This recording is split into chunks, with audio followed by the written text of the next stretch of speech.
Darkened pathways, justice calls, fighting devils behind the walls. Torn families cry, pain it breeds, shatter the chains, meet the need.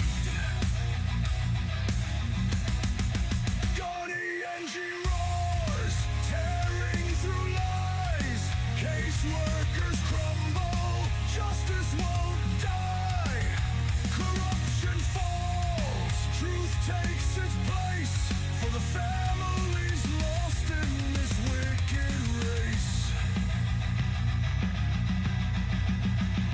Judges blind, gavel in hand, spinning lies to bury the land. Children stolen, hearts ripped apart. Gonna fight with fire and heart. Turn the tide, break the strife, reclaim the stolen, ignite new life. Courage bleeds through the fear, Gunner's voice loud and clear.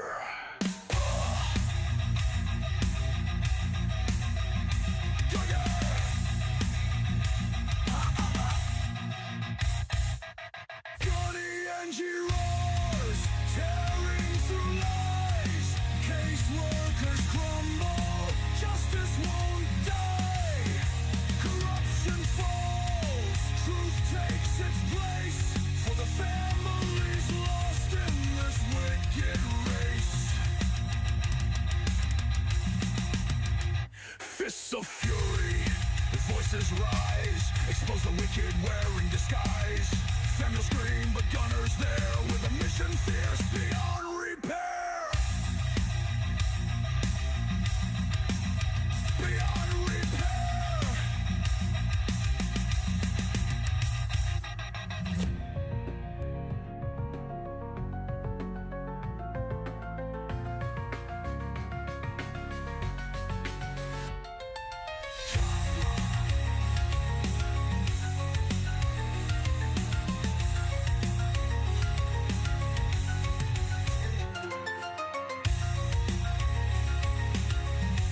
Hey look, this for every mama got her baby snatched on some bogus shit. For every pops they locked out the crib like he ain't blood. CPS, y'all been eating off pain for too long. We know what you on, but now it's war, this gun and foe. CPS. Kick doors, no warrants, they taking our seeds. Say it's neglect, but they planting they greed. Feds in they pocket, judge got a fee. Run it like a business, adoption spree. Contracts overseas, got partners in France. But shorty from Shy, he ain't get a chance. Mama work 2 jobs, daddy do right, but they still snatch his baby in the middle of the night. Fuck CPS, they ain't saving shit. Just a system full of snakes getting rich off kids. We see through the cap, we done taken the hit. Now it's Suffer Davis popping and we loaded the clip. Gunna got the case, now we in that fight. Taking this to SCOTUS, shining that light. They ruined good homes, now we flipping that script. Time to bring them back, time to empty the clip. They labeled us monsters, called us unfit, but it's they paperwork dirty, all of it forged and flipped. How the fuck they selling babies to a bidder overseas? Then tell the fam you unworthy. Man, please, we got mamas in pain, daddies in tears. They breaking our hearts, been doing it for years. Now we riding with Gunner, and we got the proof.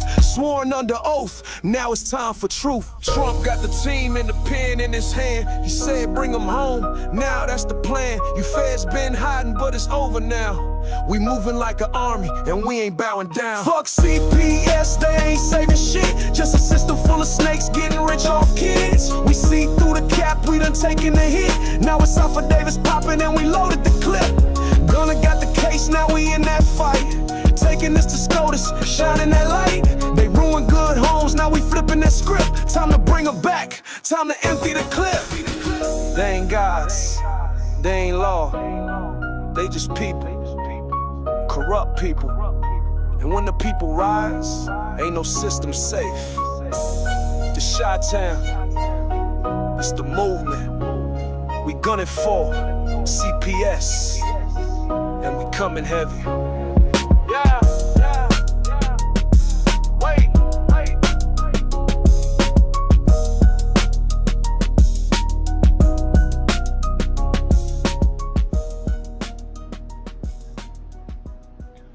Good evening, guys. Welcome to another edition of Gunning for CPS. I am your host, Gunner, and we have a special guest with us also, returning with us also this evening when he's ready, the CPS Punisher himself, Gunner. So we're going to cover a few things. One, a lot of news going on. I know you guys a lot are looking for the case and the letter and everything else and some explanation. We're going to go over some things, and we've got a lot to cover tonight. So we're going to move fast. I talk fast, yes. We've got a lot of things going. And don't forget, if you miss anything, give it about 24 hours or not even that usually.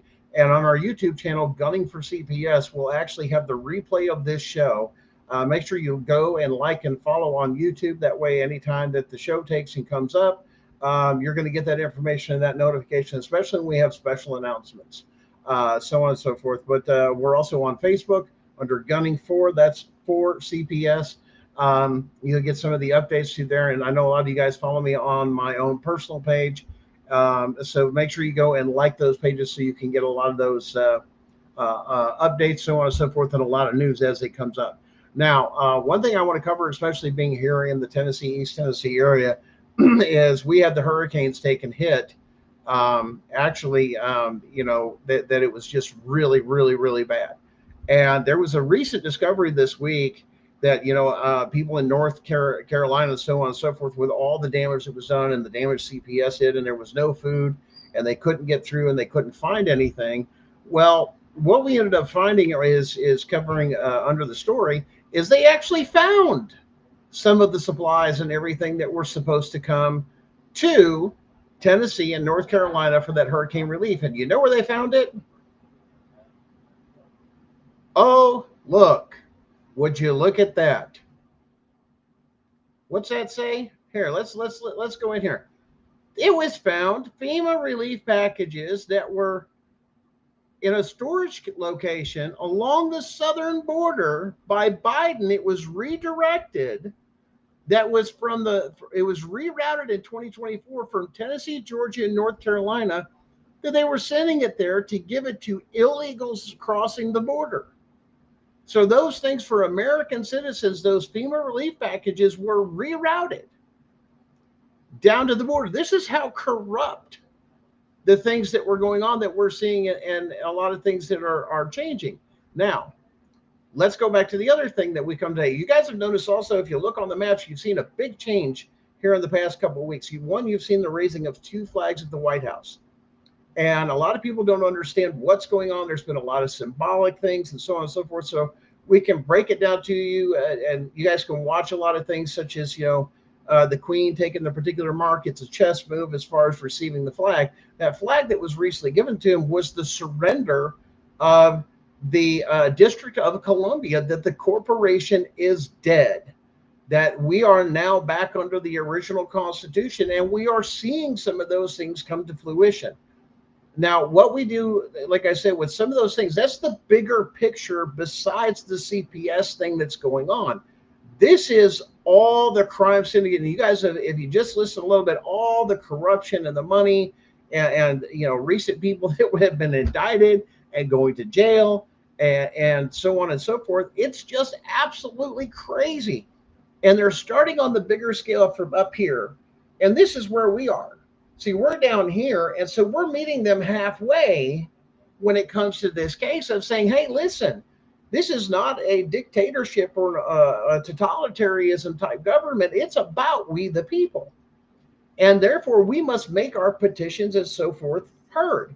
So we're going to take and go through a couple things, but we're going to educate you on a few things here, and we're going to get to the letter and everything else. Trust me, because there's a lot of conversation that has to go on with that. And we're going to deal with it in a Paul Harvey type of way. And I get some of you would say, well, if you've ever heard Paul Harvey actually take and speak as a news broadcaster, he would say, well, if I was the devil, I would do this. In other words, he's not instructing you to do this. He's saying, here's something to think about. So let's dig into it tonight. Here's another breaking story. And this one's going to flip you guys. Remember the story we broke about a week ago over in Ireland about the nuns and over 500 babies coming out of the septic system and everything else. And everybody goes, oh, well, that just happened somewhere else. Guys, this story is going to blow your mind. Check this out. It certainly was not what we were expecting. As construction crews worked on a new sidewalk along Decatur's Legacy Park last month, City Manager Andrea Arnold says they unearthed a shocking discovery. We believed that we had found was some sort of burial vault. Further testing that came back just this week confirmed the remains of at least 32 other burial sites, many of them belonging to children and infants. Before it was Legacy Park, the site was host to the United Methodist Children's Home and Orphanage in the late 1800s.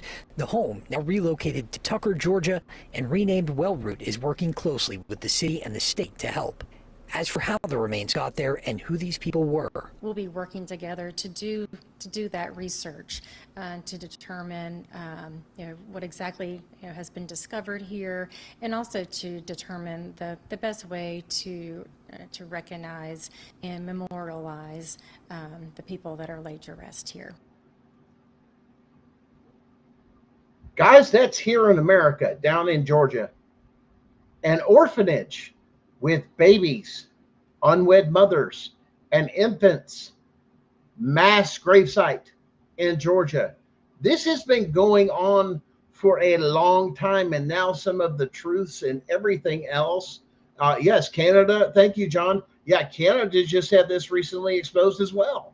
These orphanages and everything else of mass graves and everything else of children, babies. It's disgusting. Where were their families? Where was the love? Where was the compassion that some of these things, let alone, you'll notice those were connected to a religious organization. And that's the same thing that was going on here. And it's just blows my mind that nobody takes it and realizes this stuff is going on. And well, it doesn't happen in America. That's some third world country, or that's somebody that does something over Europe. No, this is happening right here in our back door. This is just Georgia. It's Canada. There's other places that they're going to start unburying this stuff all over the place, and the truth is going to come out. This is what they're doing because it's for profit. There was no money back then. They were coming off of contributions and everything else. Now there's money behind it, and that's why they want your kids so bad. And it just drives it crazy. Drives you nuts on what's going on and how disgusting it is that now it's done for profit, and there's still no compassion, nothing to do with the family, nothing about reunification, nothing about your culture, your history, or anything else to do with that. It's cultural genocide, and it's absolutely disgusting. And like I said, guys, we've got a lot to cover, and we're going to educate you a little bit here. I want you to listen to this next one here. This is somebody that actually has this new app coming out where you actually have an attorney online. So if you ever have an issue with an attorney, you can pay, I think, a small fee. Hit this little button and this attorney pops up. So when you have a confrontation with law enforcement or anything else, they're your attorney. So it's a neat little thing of integrating some of the different things. But I want you to listen to this police officer use wordplay to try and violate the rights of somebody, while this attorney's just trying to tell him, no, unconstitutional. Well, I'm going to do this. This is abuse of authority. Check this one out. His private property, so unless you have a search warrant, you don't have a right to enter his home. Okay, we might agree to disagree on that point. We could get his permission to look for that specific style weapon, or we could apply for a search warrant. But first, we would probably do a protective sweep of the home to make sure there's nobody in there pointing a gun at us right now. I'm certainly good with the York County Regional Police Department. Are you his representing attorney? Yes, I am. Yes, sir. So, Mr. Ward, you understand that they don't have a right to search your home without a warrant, correct? I told them they cannot enter the house without a warrant. Well, there's a difference between entering the house and doing a protective sweep. And we want to try to confirm whether there's somebody in the house with an extended magazine pistol that was waving it at people or not. To make sure there's not somebody in there pointing a gun at me right now. We want to be searching the house. We'll be first doing a protective sweep, making sure there's no other people in the house that would do us harm. Then after that, we would apply for a search warrant to search the house for evidence. Yes, sir. But you understand that he doesn't have to give you permission to enter his home. It is his private property, so unless... Did you hear the wordplay with the cop? Well, it's for our safety. You got to have a warrant. I do not give you permission. Well, there's a difference, and we can agree to disagree. That man right there should lose his job and be arrested. Bottom line, that's a violation of his oath. 100%. That is wordplay and jargon. Well, we're allowed to do this, and we're supposed to do it once again for safety. And we've all heard that with CPS, right? It's for the safety of the children. No, the Constitution is very clear. You must follow the rules. You must have probable cause with firsthand knowledge and or experience to get a warrant or the affidavit of truth to go with the warrant. So when they serve you the warrant, it's got to have the judge's signature on it. It's, or, you know, the judge's signature on it. You've got to have the court clerk's signature and the seal. And it comes with the affidavit of truth of who swore that they said they saw that. Otherwise, there's no warrant. It's not a legit warrant. That is 100% coercion and intimidation to come in. Well, for our safety, that's part of your damn job.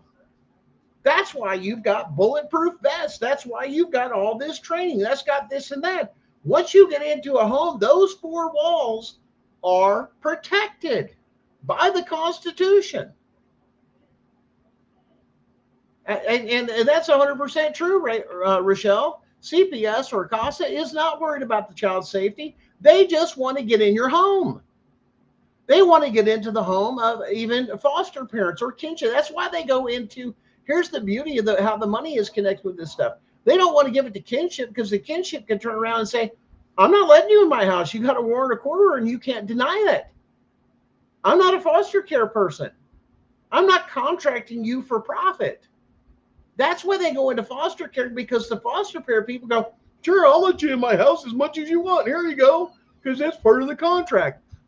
Stupid. And that's illegal to even have a contract like that. You're not open to the public. You are not a business entity. You got to have a structure. You got to have a business license for you to be able to do that. That's why you have orphanage. Those things apply to them, not to us.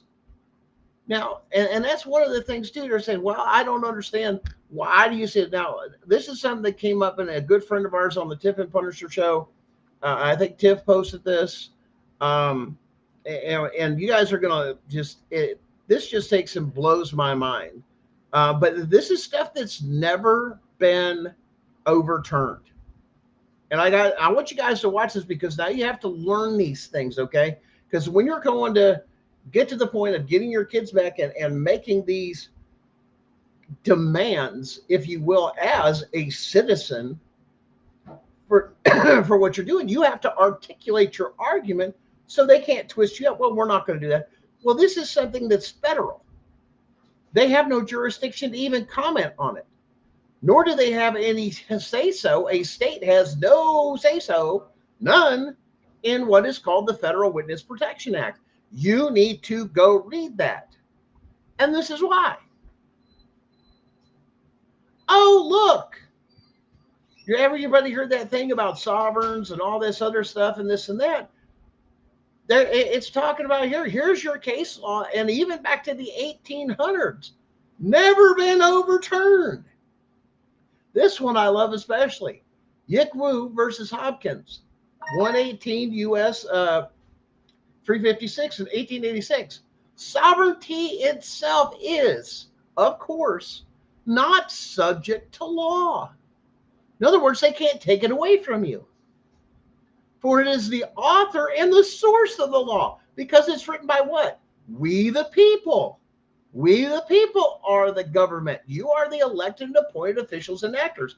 And that's where you have to watch what you say when you say, we're here to do it. No, you do not use the word government. That is a trickery word to get you arrested. I am going after, we are going after the institution that is what? It's the elected, appointed officials and actors that have done that. We, the people, are the government.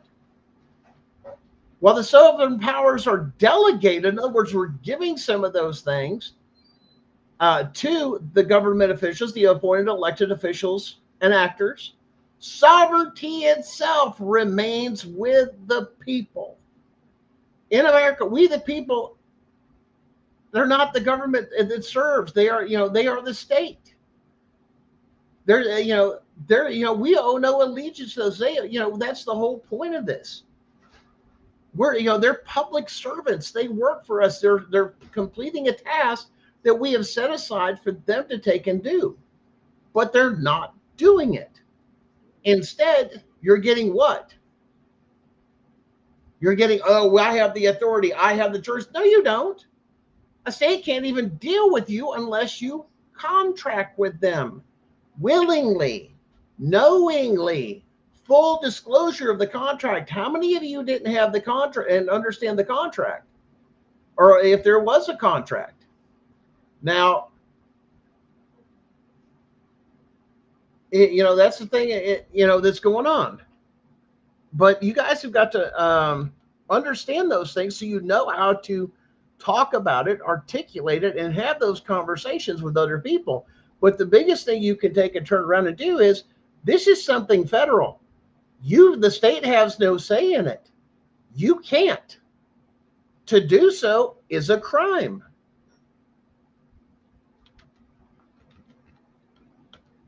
And like I said, there's a lot going on all over the place, and that's why it's so hard to keep up. And we try to fit what we can in the amount of time that we have. Let's see here. But here, let's look at another one. This is the way of thinking. This is the type of thinking that crushed us as a nation, of totalitarianism and socialism that was being taught in this country.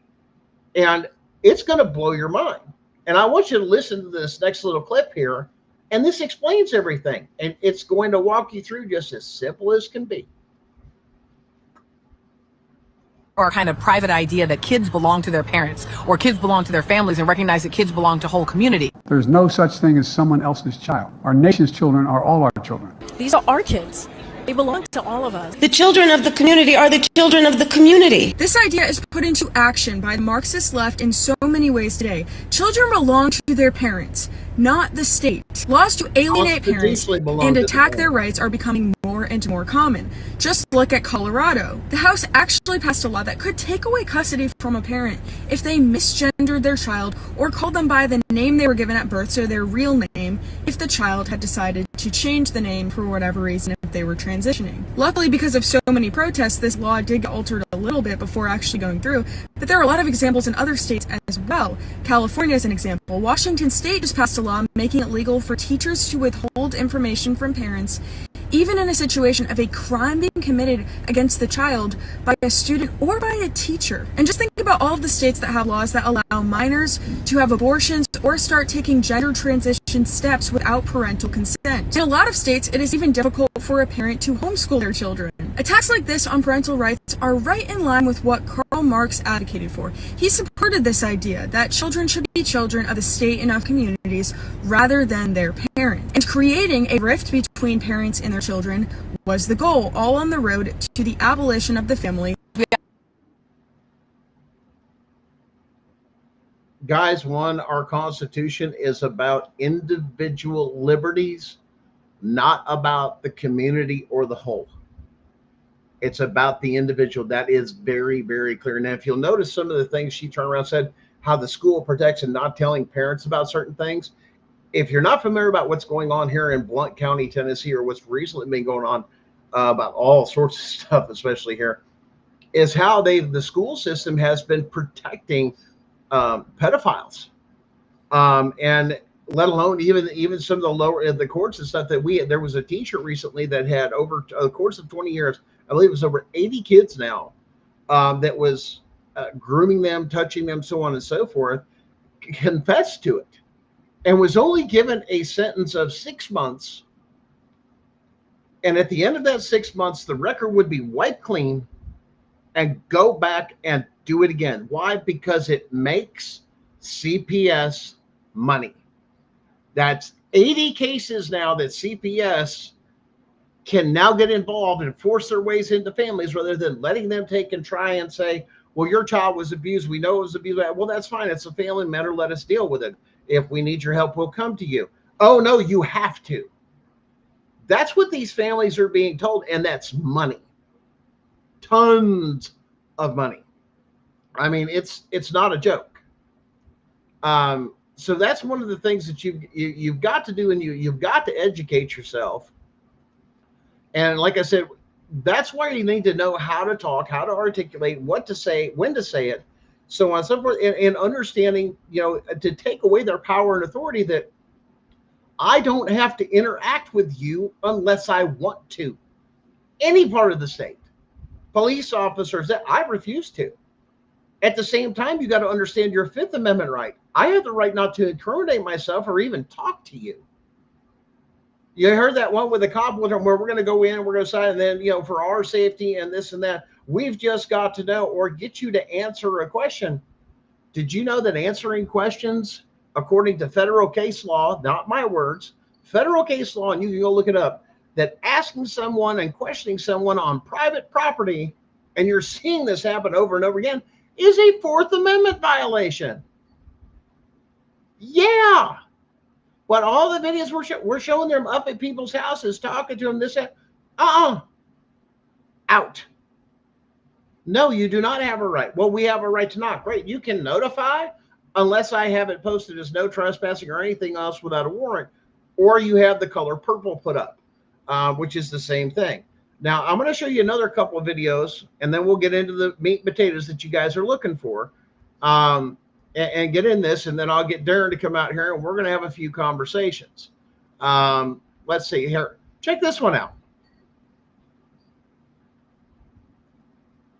This isn't going to go away until we can speak to you and your children and conduct a formal investigation. Okay, so if you'd like this to go away, it's not going to take a whole lot of time. Okay. Coercion by a cop. Eyes on who's ever listened to the report. On a single matter. I need to speak with you. Okay, so let me hear the report this time, because they was just here yesterday. Go ahead. The report is involving sexual abuse against Gregory and Georges. Okay. And sexual abuse between my oldest child. You said my oldest child is abusing my youngest child. No, you and the father are abusing them. Me and the daddy are abusing our kids sexually. Gregory and Georges are sisters. My husband and our daughter, or my husband and I are sexually abusing my oldest child and my youngest and my only daughter. Okay, come on. She's just a messenger. I understand it. I understand. I'm not upset. I understand. Did I yell? Did I curse? I'm just explaining. I understand. A lot of times people take it personally. I'm not taking it personally. I understand. I understand. We can go to my backyard. My kids are outside. You want to close? However, this isn't going to go away until. Okay, this isn't going to go away till we speak. Well, okay. Have us come down to the station. You see where she had them questioned out on the public sidewalk? It's the only place that they're not supposed to go any further. Notify, knock on the door. We're here, not beating the hell out your door and everything else. You have to come. No. Fourth Amendment. And once again, we're here to do an investigation. Number one, I have the right not to participate in shit. That's your job. And that doesn't mean coming in my house. That doesn't mean questioning. You hear how they were trying to coerce their way into the house to talk to the children? Fourth Amendment violation of seizure. One, illegal entry. No warrant, no court order, and having a cop there to coerce on a civil matter. Are we here for a criminal matter? Well, good. Then you take them downtown and you question them. Hey, we'd like you to come down to the station. No, I'd like to have an attorney. Did they ever give her a right, even articulate she had a right to an attorney to exercise? Was she read her rights? No, I don't have to participate. That's your job. And this is where a lot of people got to learn to fight. I'm not going to engage with you. And it's called boundaries. You don't believe me? And if you want to understand more about boundaries, check out the show tomorrow night on Beauty and Ashes that Sharon, my better half, and she has a degree in psychology and early childhood development and tons of experience. She's going to talk about boundaries and circles and everything else and tell you about those things that when you establish those boundaries, you're going to hurt some feelings. And there's the biggest problem. We're afraid to hurt everybody's feelings. I'm the first one that's going to tell you, bye. Your feelings are your responsibility. There's the other thing I'll tell you. I don't care. I don't care if you like me. I don't care if you hate me. I don't care if you think this. I don't care. That's your problem, not mine. I'm going to go on doing me. And that's the way we should all be. Mind your own damn business. But coercion to Fifth Amendment, no rights were read, anything else. That was so illegal of an interaction, it's not even funny, let alone, why are you coming to my home? Because they're trained together. They want in that home. Why? They want that data. They want to know what you have in the home. They want to this, that. Why? Because they're going to use it against you. Now that they're in there, they have firsthand knowledge. They have no reason to get into the home because they have a what? A report. Okay, is there a criminal investigation? Do you have a sworn affidavit that they've seen this happen? Or anything? Nope. Hate that for you. And there's a lot of courts that will railroad right over that and not care. That's what the president was talking about the administrative law judges. That's why he said the Chevron doctrine is dead. That's why he said SEC versus Jarsky, that you're got to have a trial by jury. It's called due process. You're not following on. These are so they're trained to do exactly what they're supposed to do, break the law. These are tons of examples over and over again. And his accusation, well, my neighbor, that's called a social credit system. You know where they do that? Communist China. Oh, wait, wasn't it just revealed that China interfered with the 2020 election through the one particular party? We are not China. We're America. We're the country that they fear behind every blade of grass. How dare you, let alone we would stick up for our families and everything else. Did I have a trial? Brad, yeah, I had a trial. Not a jury in sight. Not anything legal. No due process. No proper procedure. None of it. Nope. Because it didn't matter, Brad. That's what everybody's going through in these CPS cases. They're going to railroad you. Every bit of it. There's no legal due process. If something was done, let alone they're trying to have criminal court in civil court. That's illegal as hell. If you've got a criminal thing, you automatically have to have a jury. But when you've got falsifying evidence, once again, if you have something, let me give you an example. If you have a CPS worker that commits perjury and then involves your attorney and says, well, he told me I could do it, judge is supposed to stop. If there's anything in your case that is questionable, you're supposed to stop. The hearing cannot go on. You must have a separate hearing to determine whether or not it's done. But it's never, ever done. They roll over it. They have, you know why? Because the state, this is the whole point of where we're going with the lawsuit, is because the state has given permission to CPS with the state seal in all 50 states to coerce or force entry into your home. They are trained in a class called How to Gain Entry with Difficult Parents and law enforcement and difficult people as well. And law enforcement takes this classes. We know about it. We've even got the documents from one state talking about the conference they go to and make sure that they take this class. And your tax dollars, mine and your tax dollars and federal funds pay for this shit. That's treason and sedition to undermine the Constitution. That's what we filed. If you wondered if you've ever looked at our case, the stuff that we did a expedited subpoena was for the state to turn over the documents proving, even within their own documents, of these exact same things. Guys, that's treason and sedition. That's fraud upon the state. That's fraud upon the federal government. Those are serious, serious crimes. That's why they're scared crazy. And they know this is coming. You know how many people have reached out that are in politics or this? Is this true? Is this going on? Yeah, go look at the evidence. Print out the PDF that actually has the form with the sworn statement. We even highlight certain things in there and so on and so forth to tell you where it's at. We've got the books. They'll hand you the parents' right handbook that turns around and says what? We have a right to enter your home, and we have a right to question your children. Yep, even in the home. And your permission is not needed. They printed it. They literally put it in print. They have a right to violate your Fourth Amendment right with a state seal on it. That is the state giving up the constitutional rights of every single person in the state. That is an act of treason and sedition. Not by my definition, by the Constitution. That's why they're running scared. The game's over. Checkmate. And we've got it for all 50 states. That's why when we turn around and we tell you guys, well, who's some of the people? Pam Bondi's getting her on the stand. She's getting a subpoena. RFK's getting one. Why? He's Department of Health and Human Services. He's over all this stuff. That's under, you realize the president could end CPS and all CPS funding with a stroke of the pen?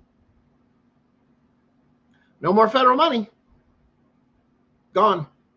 Could do away with the whole department because the Department of Health and Human Services has the Department of Children and Family Services. If you've got every state committing treason and sedition by obtaining and getting those monies, by breaking into people's house with a Fourth Amendment violation, this is where we talk about fruit from a poisonous tree. You commit a crime, then nothing else can be entered. So that's the same thing as a cop not reading you your rights or obtaining evidence like that cop was trying to, well, upon our sweep, we found the gun and then we're going to pick it up, but I don't need a warrant. No. Constitution says otherwise. Now, a lot of things that you turn around that people get into too many other people's business.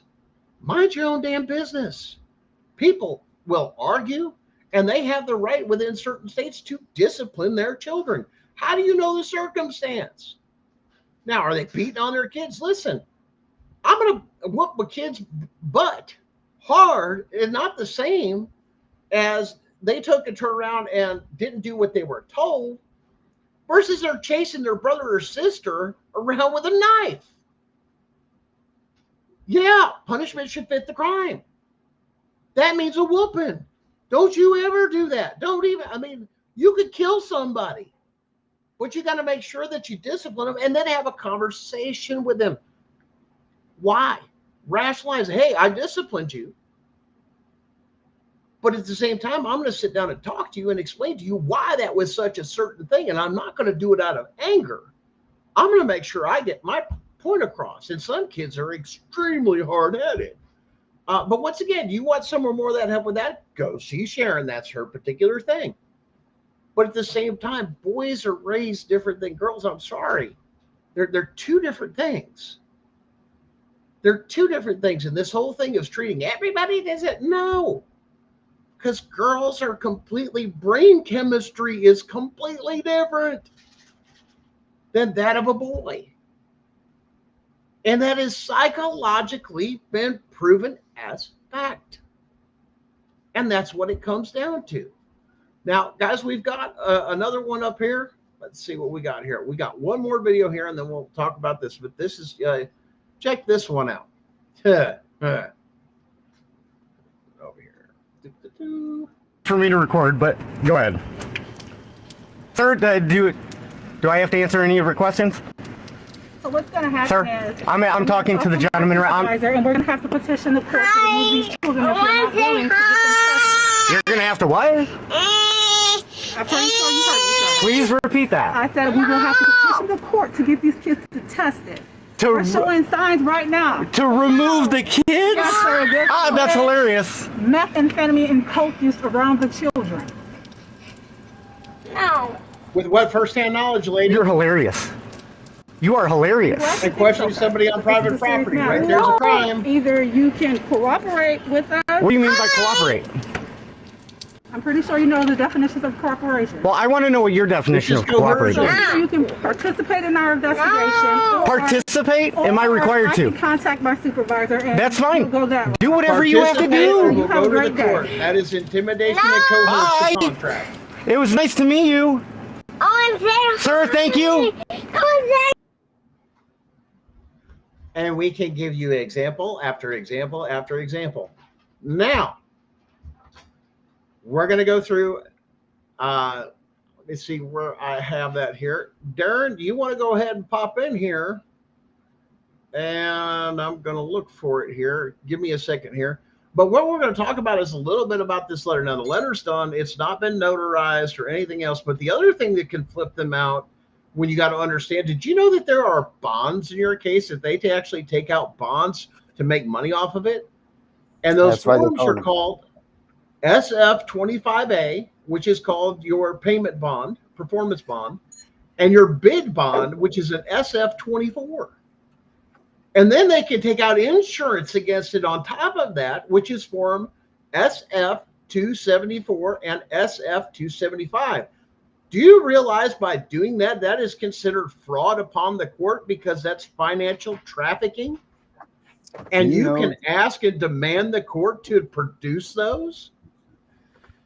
Do you know that every felony is $7 million from your account? $7 million. So for every felony that they charge you with, they do what they call a true bill. And I know that a lot of you have gotten that. If you get indicted on a felony, especially, well, a felony is what you get indicted from, but you get what they call a true bill. And what that true bill is it's a way for them to start billing your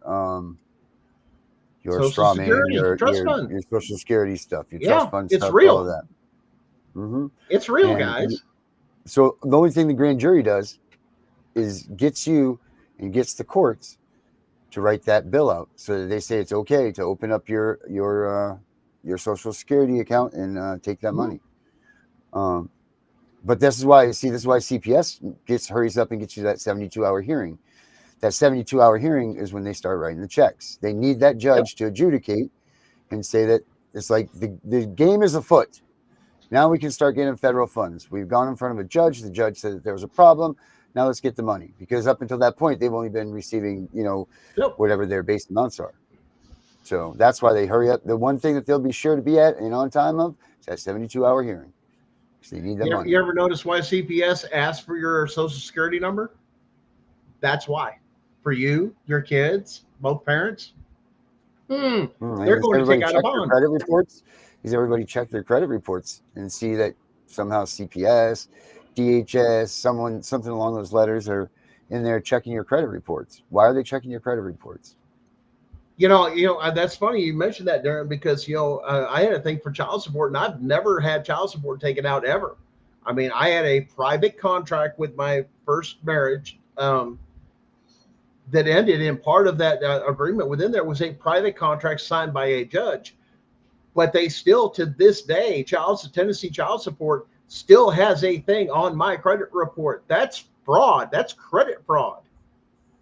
I never had a contract with them. Right. You were too young to sign that. You didn't sign that, and no. I forget. Yeah, I was right at the tip of my tongue. For the kids and everything else, like with my son, he was almost 18. We'll say, my ex tried to take me to child support court and everything. Well, he hasn't done this, and he hasn't. No, that's not true.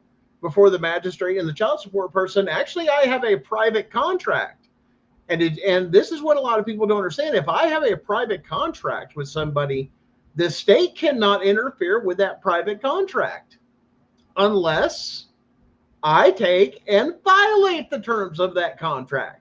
Mm-hmm. And turn around and ask the guy, I go, no, I've been paying X amount of dollars, this and that, every month.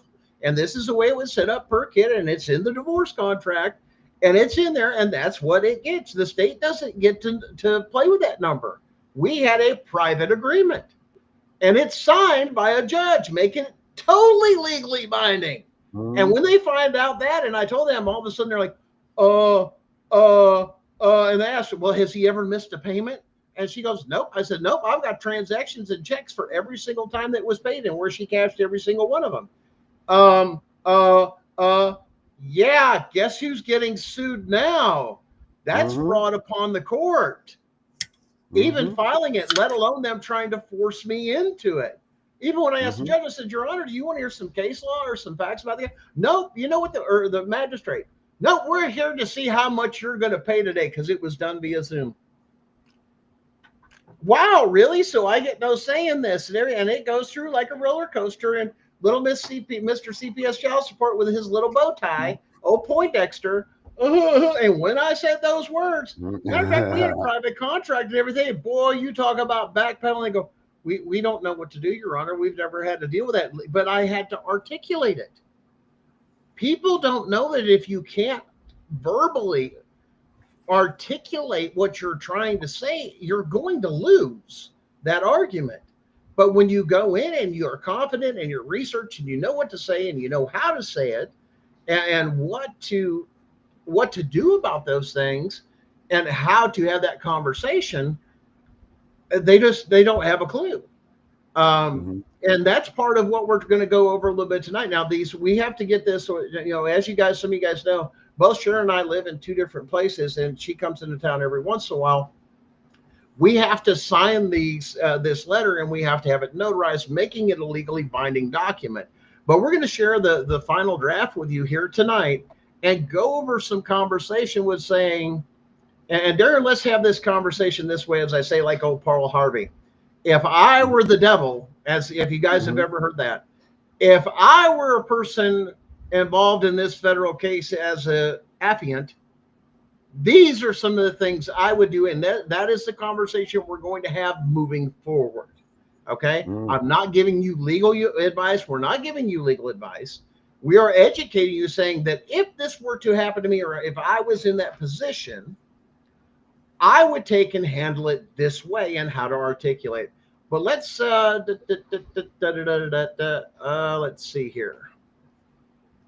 And here we go, folks. I believe you guys can see that. Where'd it go? Where am I at? There we are. Okay, here we go. Dear affiant, I'm not an attorney. Nothing in this legal advice, consult qualified thing, or U.S. Marshal Service or the U.S. Attorney's Office before acting. In other words, if you feel threatened or anything else and stuff like this, and you feel that something is not afoot, then it's you. And if I were a person that I have filled this out not only for myself, husband, wife, but also one for each of the children, which you can legally do your research. They now are considered federal witnesses. And the ones and the reason what this is a victim's affidavit, and what you are saying within this affidavit that you have provided, the way it is structured, is that your state and its actors have colluded to violate constitutional rights to take your children and commit certain things. And you'll see it comes through here. But let's go over this. And I'm going to take and remove this chat from the screen so you guys can see this a little bit better, because that overlay. Okay. Thank you for your extraordinary bravery in providing an affidavit support. And here's the federal case number, which addresses concerns about systematic unconstitutional practices across all 50 states. Now you're saying, well, this is a class action. No, we are proving that our state, the state of Tennessee, is part of a national child trafficking ring, and all other states are doing the same things, and they're sending them across state lines. This is very well documented. It's not, there's people that, hey, my kid was shipped here and here, and let alone we have already tracked it down to even knowing that one of the major hubs is actually in a certain place here in Tennessee. We're not going to disclose all that information because we're going to give them a great big old surprise when we go into court for some of these things. But let's continue. Your willingness to share your experiences regarding what we believe are unconstitutional actions, such as unwarranted removal of a child without criminal charges. What are you talking about? Well, we're going to deal with that here in a little bit. In other words, there's no criminal charges. These are civil. Can't do it. Illegal. Why are the cops there then? Well, yeah, where's the cops? Where's the handcuffs? Why are they there? If this is a civil matter, if this is a civil matter, right? If this is a civil matter, then what business do they have doing at any of these things? Because if you and your wife got into a fight and they showed up and you guys were saying, well, I'm going to take my kid, and she's going to say, I'm going to take my kid. They're going to say, listen, you guys, you got to go to the courts. We can't decide this for you. This is a civil matter. So what the hell are the police doing there when CPS has them come if it's a civil matter? Because the police have been told to stand down as far as doing anything with them and to aid them where they feel needed. illegally. Now, in other words, they don't have a right to it. But let's go further into it. Training caseworkers to force or coerce their way into the homes without warrants or legal court orders. Fourth Amendment violation. That's where, in other words, if I have a thing, and I'll get into that argument, well, this doesn't apply to us. Well, Your Honor, if I had a case like that and they entered my home with no court order or warrant, which they did, produce the warrant or legal order that is still not on the case record. It's not. And if you can't provide this, Your Honor, then yes, this does apply to you. And it's right there in front of your face. What do you mean? The CPS worker in his or her report says they entered the home and all this other stuff in the report you received, and that's evidence in front of you, is it not, Your Honor? Yes. Do you not have an obligation under the law and under your oath to know the law? Yes. Your Honor, that's a Fourth Amendment violation. If it doesn't exist, that's an illegal entry, and fruit from a poisonous tree applies. Therefore, Your Honor, you should have known this, but you allowed it to happen. So now you're complicit in the crime, which is why I'm testifying against you, against the state, and against all the actors, including CPS and you, Your Honor. This is how you get the judges and the magistrates. Prove it to me right now, then. Because if not, it's fruit from a poisonous tree, and you've continued down with this court case. Oh, now the judges, and you've put it on the record if you have an open case. Now, let's go on.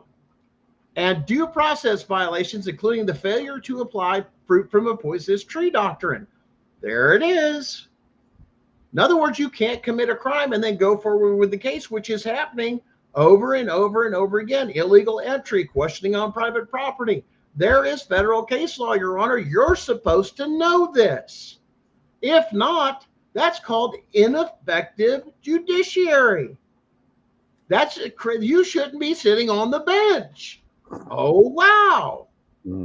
Let's go on. This letter and affidavit are not to be transferred or copied to other individuals except those directly affecting you to help safeguard your privacy. You're going to hold on to this letter once it's done with your sworn affidavits as proof that you will give if you run into trouble. You can go to the U.S. Marshal's office that enforces this stuff and contact them going, here, we are part of this case, this and that, and it's against them. And they are now tampering and or intimidating us to do something.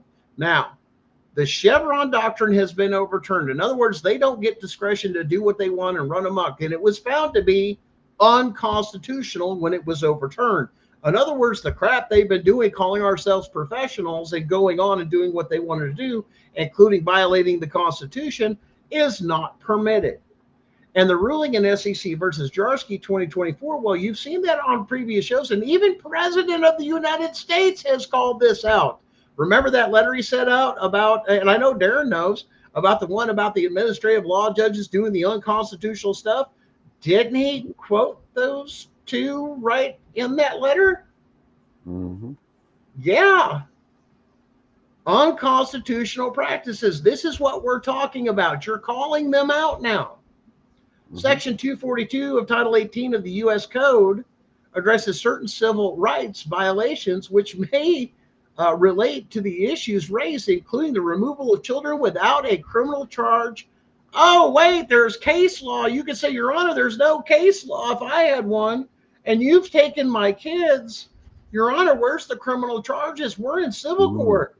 Troxel versus Granville says that's a crime if you've taken them. Oh, crap. And it protects your parental rights absent as compelled the state's interest. Information about the Witness Protection Act does exist. It's a real thing. And the states have no say in whether they can follow it or not. Because I guarantee you call the Federal Marshal's Department, they're going to call up the U.S. Attorney's Office and go, hey, we got a problem with a federal witness. Is there a case number and this and that? And how are they articulated? They are being intimidated and or coerced to not testify or change their testimony. That's up to you to fill in the blanks right there. But keep it simple and sweet is the way, if I had a case like that, that's the way I would handle it. But specific actions, it's all upon their discretion on whether it is or whether it's not. If they're saying, No, it's not. Yes, it is. Whatever. That is up to them. But I guarantee you, you start turning these in and you start saying, I didn't commit a crime. Give me my kid back. Well, this is the other thing that we've taken. Now, the other part you can probably attach to this, and I think Darren would agree, is a void ab initio. That would be something voiding all of your written agreements or any other things that you're withdrawing, all written consent and or verbal consent that you have done up to this time, and you're taking it back and nullifying any contracts because they didn't do that. Now, when they start doing that, well, you can't do that. Start asking them about their bonds and everything that they're making money off of. All of a sudden, you're going to watch a judge go, whoa, wait a minute. They know too much. You know about those things? Oh, yeah, I'm going to get copies of it under a FOIA request. And I'm going to file against those. And I'm going to file against your bonds because this is illegal. And you now have a vested interest. It goes deeper than that child support thing that they were talking about, boys and girls, big time. Should you encounter retaliation, threats, or harassments from state actors, including local police, CPS, DCS, judges, magistrates, consider reporting them to them. Sometimes you can talk to them and put them in their place, and they're going to back the hell off. Go ahead, I'll call you a federal marshal, and that's federal charges. You know what happens to you? You automatically lose your job for federal witness tampering. You don't go back. It's a serious criminal charge. Federal witness tampering is, what is it, Darren, a class C or B felony? I think it might even be A in some situations, isn't it? Is it? Yeah. Well, it depends, I think, on the severity of the crime. Once again, this says, keep this for your records. This is your evidence, to come in here with your sworn affidavits. Look, here's mine. Here's the kids'. We're both in this case. Whether I get up on the stand or these affidavits are turned over as just as evidence. In other words, the same thing as you testifying in court as truth and matter, that we don't have to have all of that. That's the same thing a lot of these other groups are doing, is turn in your sworn affidavits because they're as good as you testifying in court. We've heard that across the board for a long time, but where does it go? Nowhere. Who offers this kind of protection for federal witness? Nobody. This is the difference between what we're doing that's something real and tangible compared to the bullshit everybody else is putting out. And I know we're trying to watch a lot of our language and everything else, but it's absolute. I'm tired of seeing people crush, Darren. Yeah. Well, I'm dead serious. This is people get their hopes up and then all of a sudden, well, they wouldn't let us and they wouldn't do this and they wouldn't do that. Yeah. It's like we talk about it all the time, right? Like, you can't take advantage of these people. You can't give these people that have been affected by CPS, you cannot give them false hopes and walk them down, because we're all already on the verge of doing not so good things, I think, at given points in our lives because of what's happened to us. So to give someone a false hope and drag them down this train and make them fall off at the end because that's a shitty thing to do. We're not doing that, man. We're driving the train right through the fucking train station, right into the Capitol building. Exactly. And that's where it's going to go, so. This is a for real case that has grit, teeth, and everything. Darren's looked at it, knows everything about the ins and outs of it. The very filing itself shows treason and sedition by their own damn paperwork. We've got Tennessee. If you go back and look at some of the things, and you follow me enough, or you've done stuff when I first got with Dallas very early on, we released all 50 states with all that evidence. Guess what? We turned that over to the FBI. You don't think we're working part of this whole thing? They don't know what's going on? Oh, they know exactly what I'm doing over here. They're just waiting. Hey, go ahead. Do you think Trump likes CPS? Do you think he likes those judges and everything else? He's already made it very public. No. But how do I get rid of it? Well, guess what, Mr. President? We're going to hand you a silver platter with all of it. And here's the thing. It's all constitutional. There's no room for interpretation because it's absolute. And it's the supremacy clause. You can't change it, can you, the state? You can't wiggle around it. You can't dance around it. You can't poop around it. I mean, it's like, you just Checkmate, can't. right? Checkmate, as they say. That's why, What is I that? put out I don't that know. You know what? What is that? I don't want to go off subject here, but I know that there's been a lot of that talk, like those moves that Ivana Trump made, and it looked like checkmate. The queen goes before the king, and what is that all? What is that all? That's referring to them just stating that they're saying that they won. Is that what that's? No, that is there. When if you understand different things with check, a king cannot checkmate anything. A king can't. A king can't checkmate anything. It's always done by other pieces, whether it's by the rook, by the knight, by the bishops, by the even the pawns can do checkmate, but the queen. And the queen standing in front of the king is a particular move to protect the king from all different angles. You can't get at the king. In other words, there's no way that the queen can't stand in front and or block anything. And the idea is they're not the one doing it. And it was funny. It's almost an arrogant in some ways, but it's a very bold statement to do it. Is to turn around and go ahead. The queen's right there. I dare you. That's exactly what that is. It's just saying, I'm coming after you. And she's looking at you. You think it's him. See, that's the funny thing I think about this too, is we have a lot of similarities. Is most of you guys see me and my big mouth and my attitude and everything else, and Darren knows what I'm talking about. But the person you don't see that you really should watch out for is my wife, Sharon. She is dangerous. And that's so right. She's quiet. Ooh. Oh yeah. And that's like like the old saying that you don't wear the pants in the family. Come on, we all know that if you've got yourself a good solid woman, guys, then you know damn well what I'm talking about. She's she's the one that handles the business. When it gets down to the nitty gritty and you got yourself a damn good woman, she's the one that jumps in there and she's like, "No, I got this. You go sit down, honey." She can handle her own. She don't. It's one of those things. I don't need a man. Truly, they don't. But they appreciate a man for what they do and how they do, and they also understand the roles of everything else. Oh, too late, baby. That's Beauty and Ashes, guys. That's Sharon. So yeah, and everybody loves Sharon. Sam loves Sharon. Chris, they all love Sharon. Listen, but you get her going, and she gets going down rabbit holes and everything. We used it. One of our best times we ever had, Darren, was sitting over here. Remember, I told you about that corner of the couch. She would sit there. I sit here.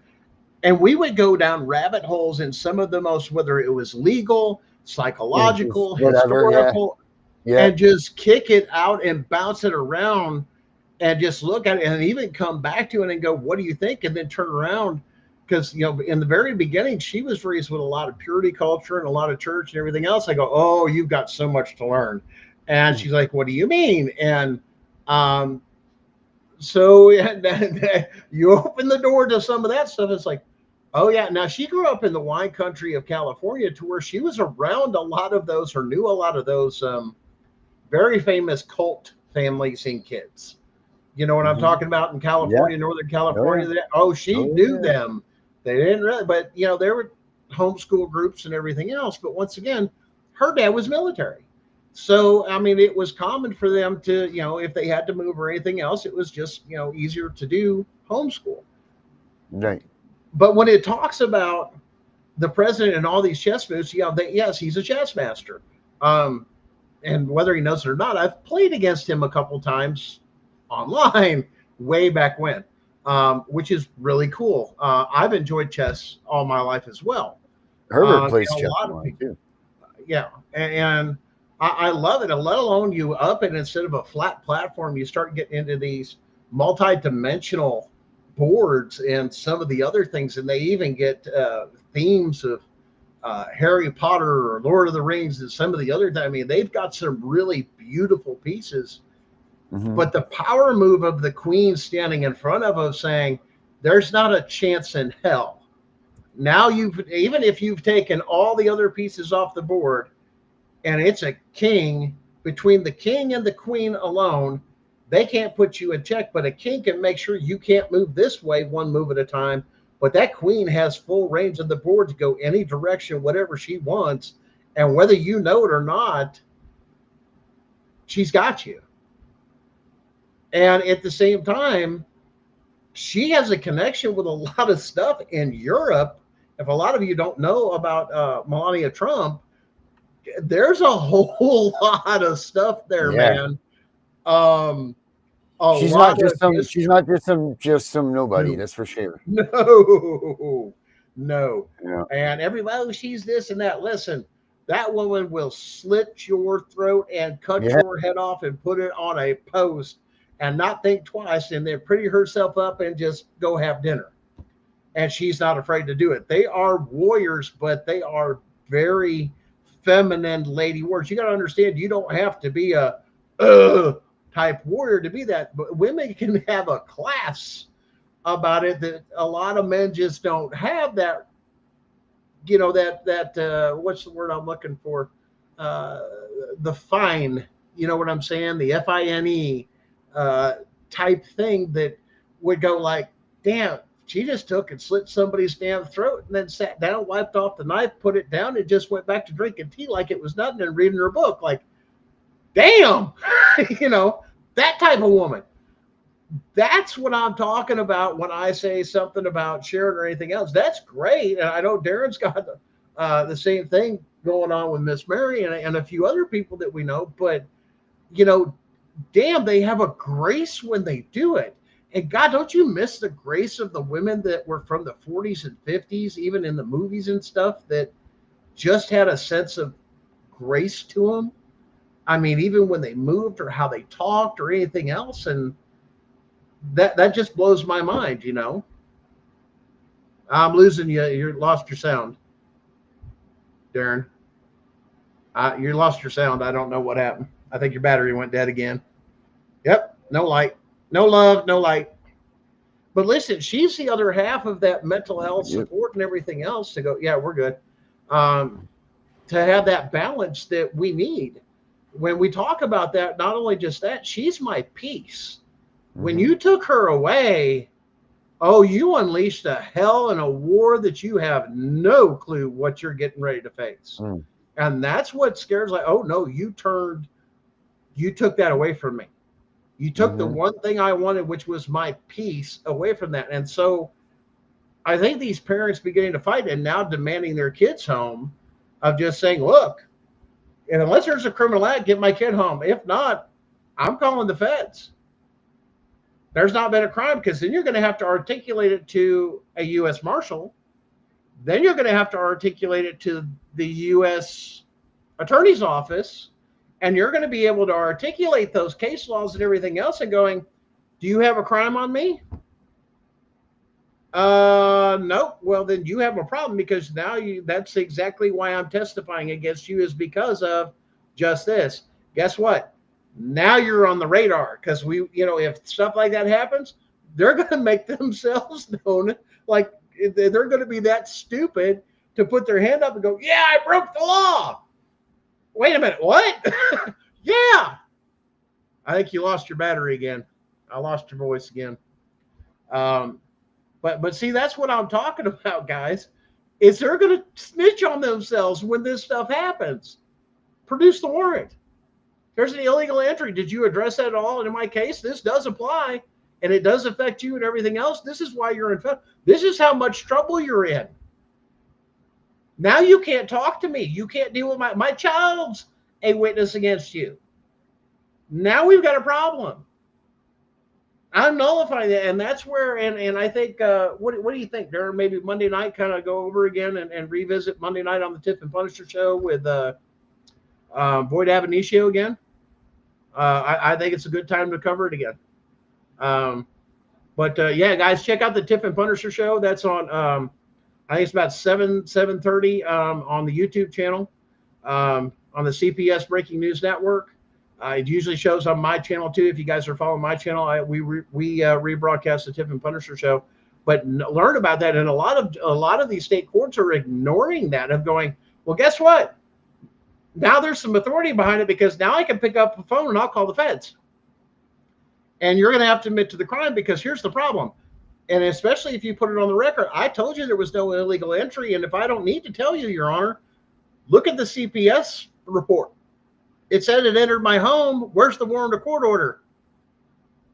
You didn't catch that, Your Honor? Oh, that's dereliction of duty. Uh-oh, you just admitted to a crime. That's exactly what I'm doing against you. Now all of a sudden it's, we're in trouble, guys. What are we going to do? There's nothing. We can't touch them. We can't intimidate them with the cops. We can't intimidate them with another lawsuit. We can't go near them. They're federally protected. And if we do, they give instruction to their family and everything else. Like, say, if I had a case and I was doing that, I'd make sure my family and everything else would know, hey, if I disappear for a period of time or they think I'm up at the jail or anything like that or something happens to me, call the feds. Call the U.S. Marshals, say, I've been missing for so long and I'm part of a federal witness program, and have copies of that letter with that case number. They're a federal witness in this particular case against the state and all of its actors for treason, for exactly this. And it's listed through there. What pertains to you, we kind of give you a rough coverage of illegal entry for the Fourth Amendment violations, due process violations, fruit from a poisonous tree, even going down to, hey, I had a trial, but I didn't have a jury.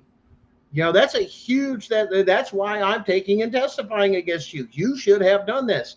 And, you know, I think we covered that before in another show where it turned around and said that the judge is supposed to know the law. The judges and magistrates are required to know the law. If not, it's an insult to the law itself that the law has a fallacy of ignorance. And that doesn't exist. That would be an insult to the law, which is why the process of going through and being appointed is more, it should be more than just a good old boy system and doing this to make sure they're qualified. Do they take a test? Are you going to stand up for policies and procedures? Or are you going to do something constitutional? Well, why do you think Trump took and had that conversation and had that thing? I want these people. I just don't know what to get. I don't know how to get after these administrative law judges. I know it's unconstitutional. We just can't figure out what to do. We don't like CPS, but hey, we don't know exactly what to do. Well, guess what, Mr. President? We're coming, and we're going to give you everything you need to abolish all of it. With people that have been trafficked all their life, even all the way going back to Rebecca's house and Mary's house and a couple of those other things. We've got those witnesses talking about how they were trafficked from Illinois to Texas, and from this one to here and this and there, and another one up to Montana. There's another one we know about from South Carolina going all the way to Montana. They're not supposed to leave the damn state. If you have custody of it, and here's the other thing Tennessee's got a real problem with. People, under their own constitution, people are not property of the state. Funny, you ought to tell that one to CPS, because they steal kids all the time, making them wards and everything of the state. They're not supposed to own a person. That's slavery. I didn't say it. The Constitution defined it. The federal code and the federal case law has done that. You don't believe me? Go look it up yourself. So this is the thing to make the kids home, but you got to understand, you have to know how to articulate your argument with what has happened to you in your case. I'm turning this in, give me my kid back. Here's a void ab initio, here's all, I don't care if it's in foster care. Give me my kid back, because if not, I'm calling the federal marshals. You have 72 hours to remove them. Why? If not, I'm having that and the foster parent and anybody else is that, because that's kidnapping. Now we've got a problem. You are now messing with a federal witness. You are intimidating, coercion. Why? They're not in my custody. I don't know what you're telling them, and you have no right to have them. Have I committed a crime? Nope. Give me my kids back, because here's the case law right in here. Here's the case law. Have I committed a crime? Yes or no? Well, you've done. No. Have I committed a crime? Yes or no? I've not been indicted. Listen, this is how you determine the difference between federal or between criminal and civil. For a criminal thing, you must be indicted. And that indictment must be done. The second thing that should be done is you have to have an arrest warrant put out for you after that indictment. Then you're brought down. Then you're brought before the magistrate, and then you're to be bonded out. Did you know you're not even supposed to be arrested without being indicted?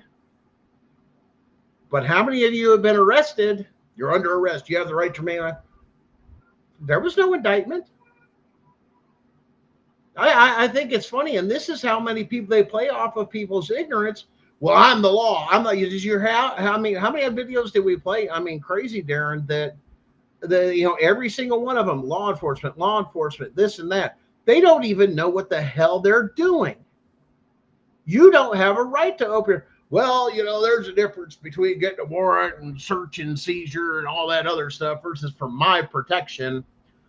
Boy, he learned that one right out of the CPS handbook, didn't he? Same training center, same training. And we've got the documents and everything else to prove it.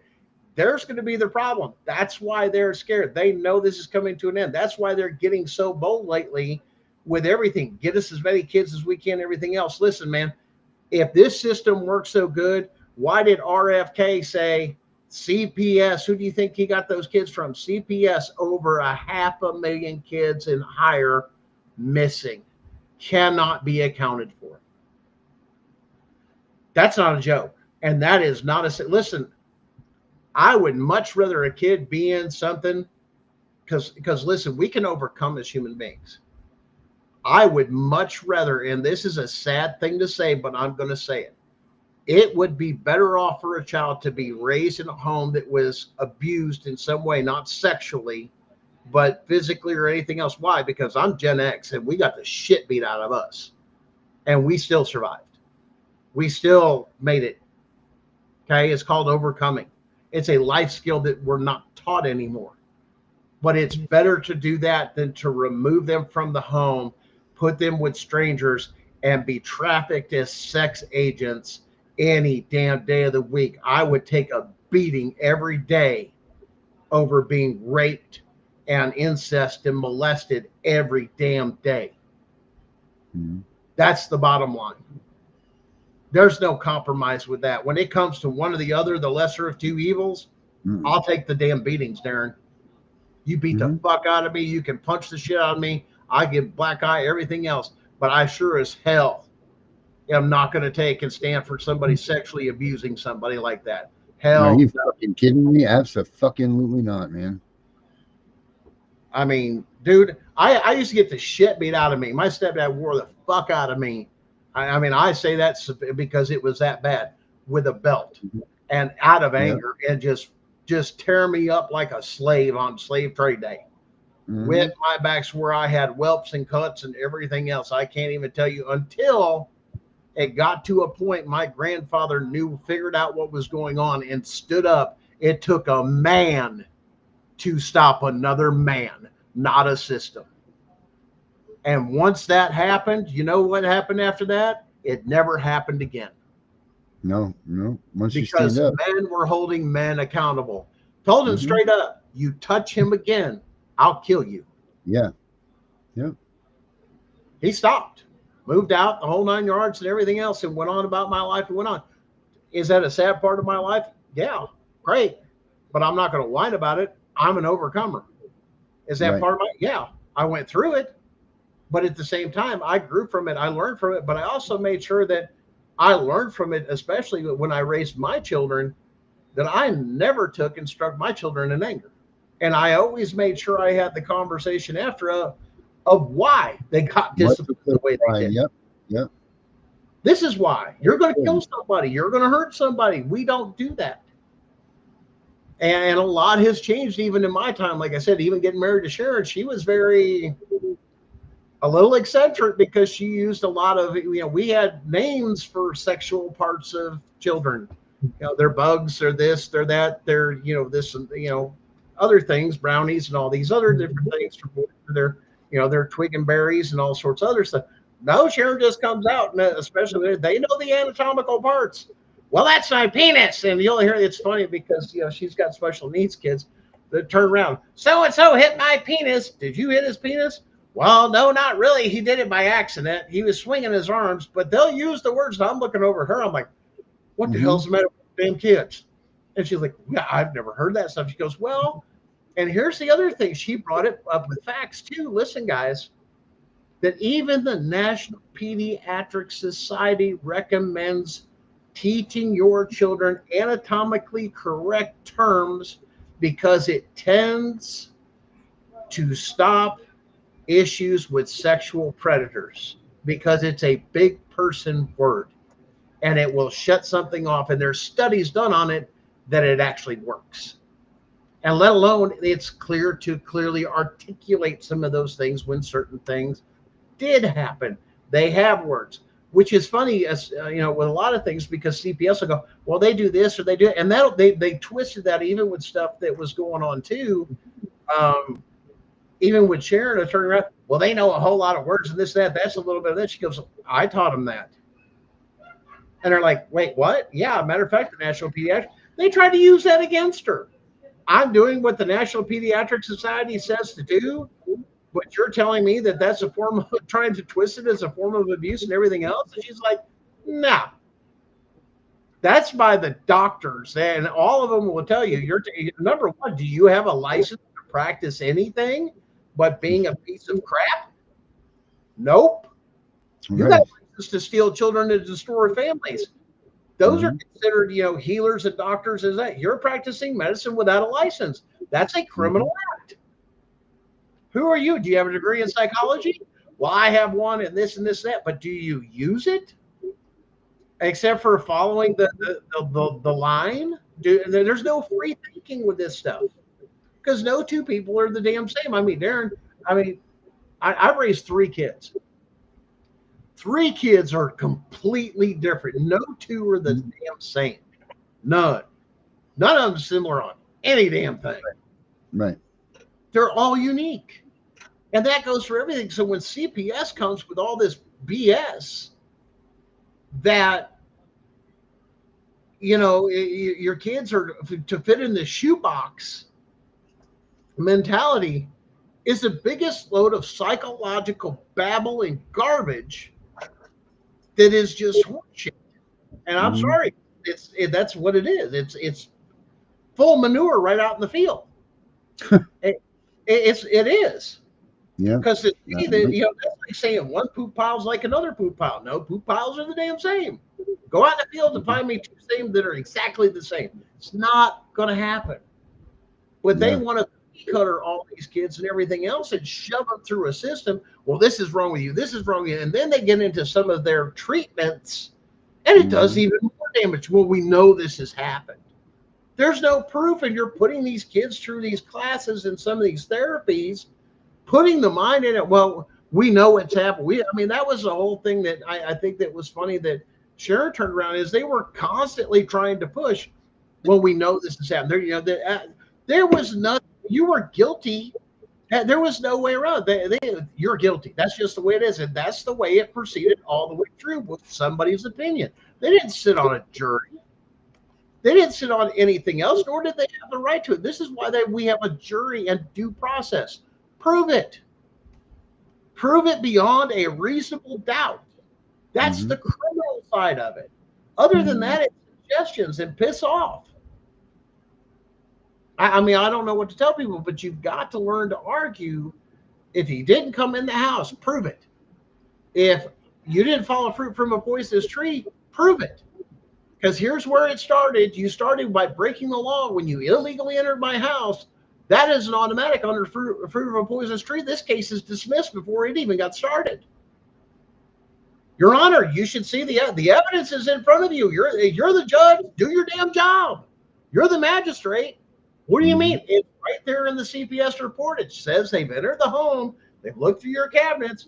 They've seen whether or not you've had weapons. All that stuff's on their little check sheet. And you heard the lady before in the video. If you just cooperate, and if you don't cooperate, well, I'm going to tell my supervisor, and then we're going to go to the judge and do what? Lie? You've got no firsthand experience.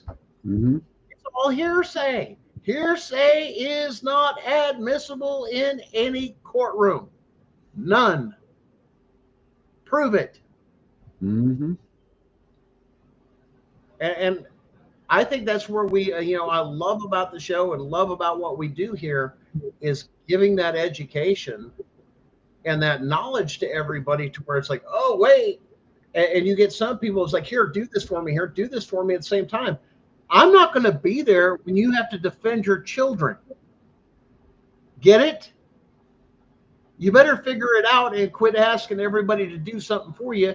And as I say, wipe your own butt. Educate yourself. Quit asking everybody to do something for you, or I don't know stuff. Figure it out. Because if not, they're going to take them. And they're going to keep coming after you because you're not educated. That is the failure, yes, of our Department of Education. Because you should have known. You should have. That's the thing, man.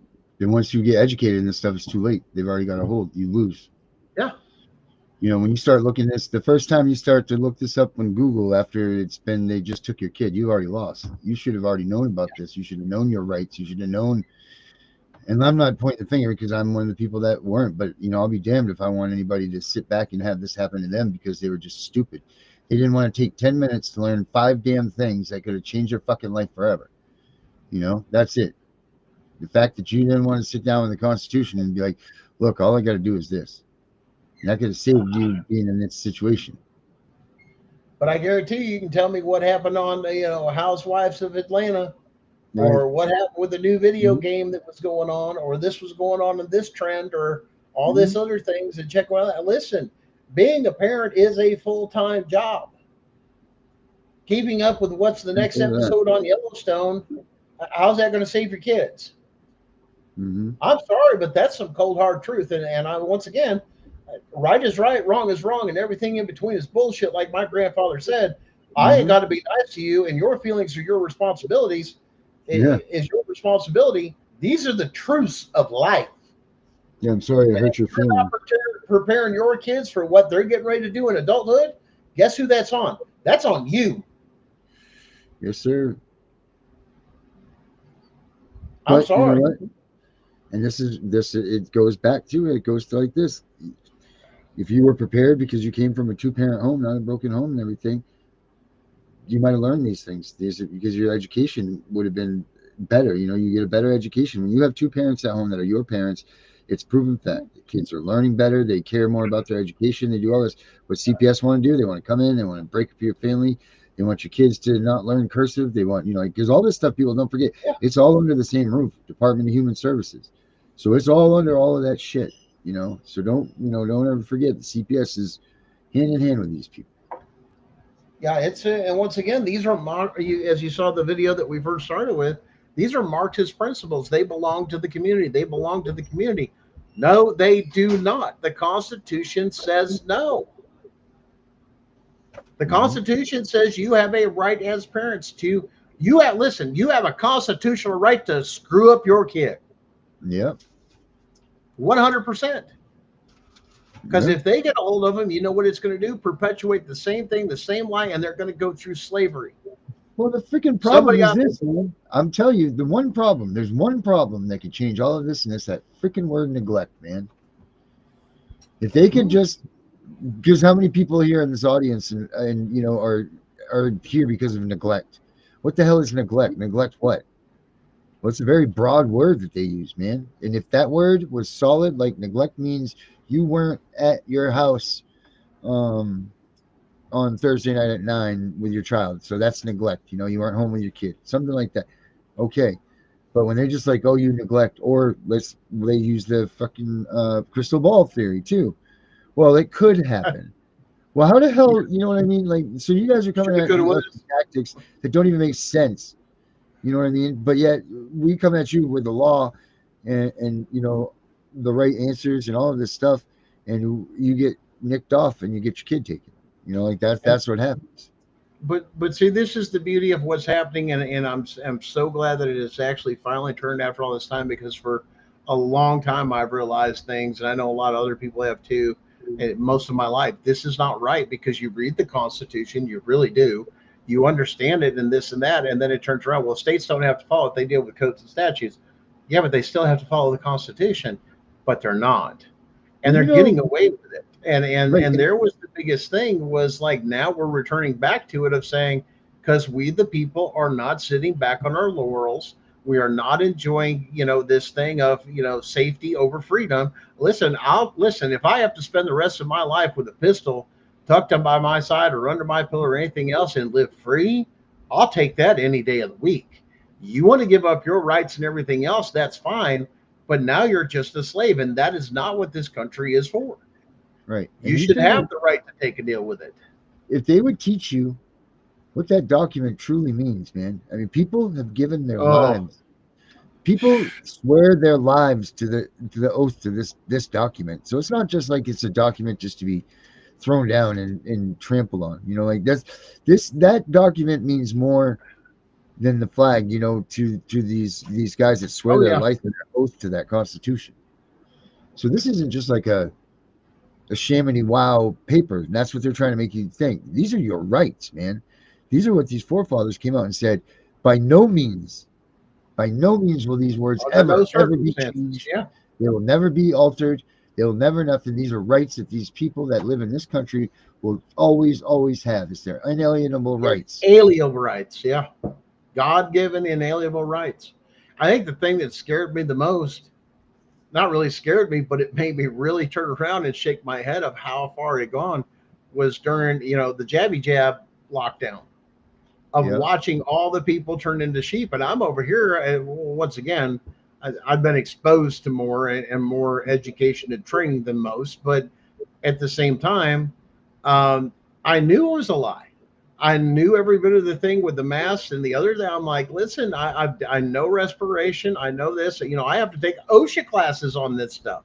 So do most people that were in trades and everything else of what's allowed, what's not allowed, and what kind of equipment and PPE equipment and everything else. I mean, trust me, you get on some of the sites, the safety man, everybody hates the damn safety man because he's going to make sure you're compliant. Where's your glasses? You got the right boots on? You got this?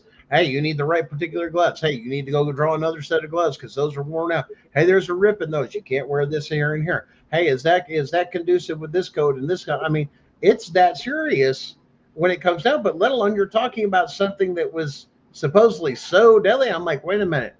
COVID is mucus and lung-based anything.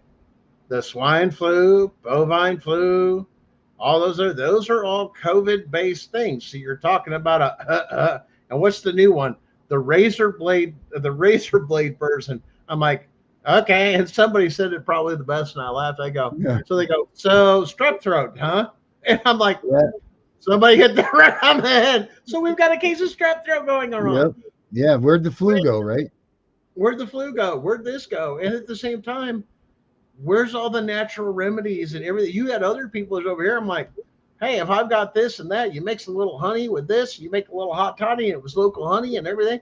Boom, you got homemade cough syrup. How was it any different than the stuff that has alcohol in it back in the day with Tussin DM and everything?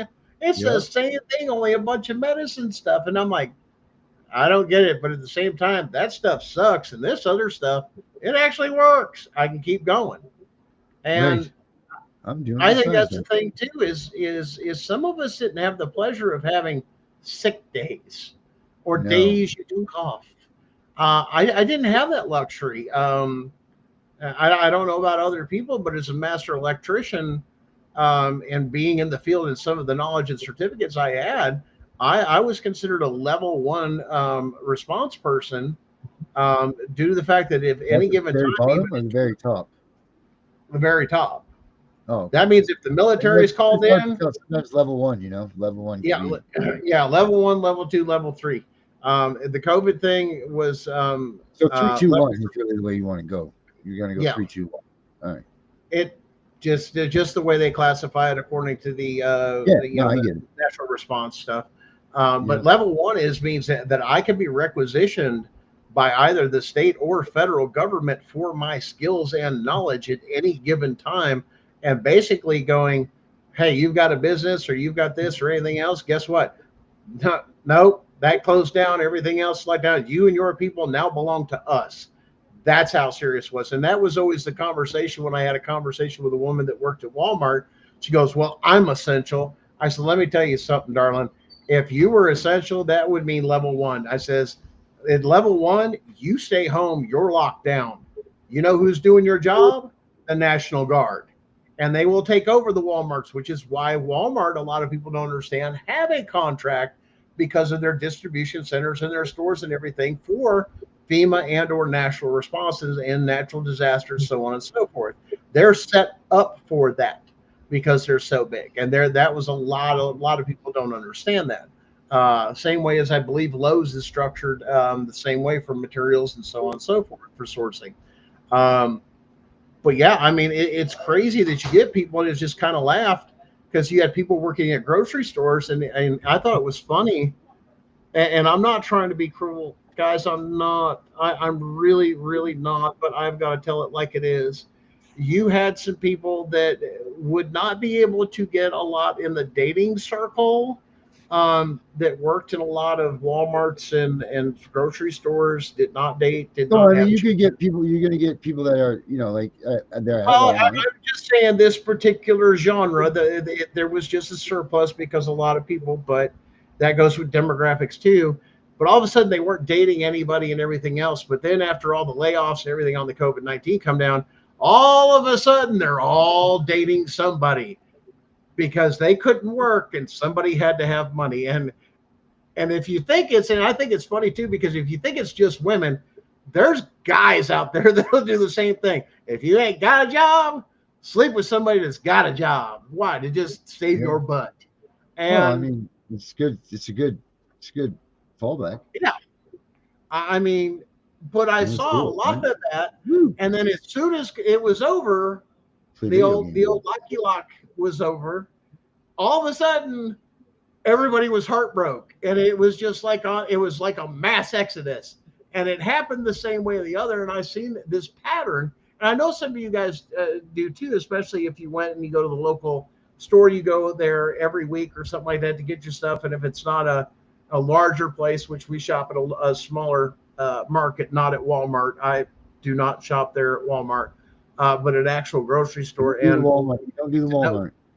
Yeah, I am not. That is not my forte. I can't stand myself to even go in there. But that's my opinion. That is not the show's opinion. But once again, that's too many people. And after the things that some people have, some of the PTSD, large crowds are not my thing. And you Sharon got PTSD at Walmart, dude? Yeah, I can trigger at PA too much. Yeah. So it can get bad. You didn't get trampled at one of those TV things, did you, at Black Friday? No. Just people, too many people watching. And once again, Okay, Walmart after dark, there's all sorts of things that happen, and you just have to have your head on a swivel. And once again, I didn't grow up in the nice, as most people would, you know, I will say the caseworker that accused me if I was a white privileged ass. I was so far from white privileged, it wasn't funny. Not even close. Not even close. So a lot of the bad neighborhood, matter of fact, I thought it was funny, especially that, you know, here was a person of color that was accusing me of being white privileged. And at the same time, I grew up on, you know, the south side of the Chicagoland area, that he wouldn't even dare show his face around. He would shit his pants. Literally, if he came on my side of the tracks where I grew up. It just does not happen. So it tells you a lot of people that are prejudiced and judge a lot of people with certain things of saying, well, look at you, you have your own business, you've done this, you know, you're all this, and it's a jealousy thing, let alone it was a hate crime. You know, and for people to turn around that the color of your skin has to do something. Listen, I've known people that marched with Martin Luther King and everything else. And let me tell you something, there's some conversations and things they say about certain people, especially the fact that, you know, it don't take a skin color to act a certain way. And it was an older man. Now listen, the old man that did this, he was probably in his 70s. Boy, you're prefacing. He marched with Martin Luther King, everything else. He goes, listen, it don't matter. Who knows what he's going to say here? What's that? I'm just giving the warning out to watch what you're going to say here. I don't know. No, I'm going to keep it there. The point is he said it had nothing to do with color, that had to do with frame of mind. It doesn't take somebody to have a poor frame of mind. It's regardless of color. Every race has somebody that acts a certain way that is not appropriate. And it's not part of, that they had done so better. And he was very upset because of some of the things he was seeing out of the younger generation that they had fought so hard for and marched for and done things for during the civil rights movement, that it just meant nothing to some people, and went right back in and even tried to educate them of, listen, we're trying to shake off the chains of tyranny, but in a way you're going back in it when you go back into social welfare systems and this, and you're not getting an education, and you're not busting your butt and working and trying to open your own businesses and this and that. He goes, that's another form of slavery. That was his opinion, and that was his viewpoint. But no, and once again, he goes, and it didn't matter. He says, every culture has got one, every race has got one, and you can look at it all across the world in every country, every continent, every demographic, every religion. Even religions have demographics and such like for that. And basically what it comes down to is that people are extremely lazy.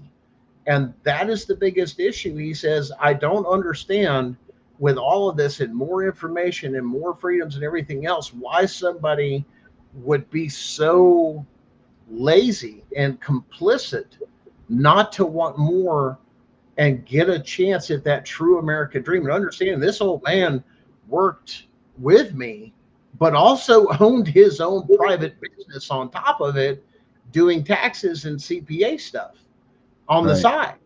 So this man had hustle. This man had game. And he goes, I ain't gonna let nobody tell me or do anything else. I mean, he had a drive in him that he didn't see in the other generations, of saying, look how far we fought to give you those things that we didn't have.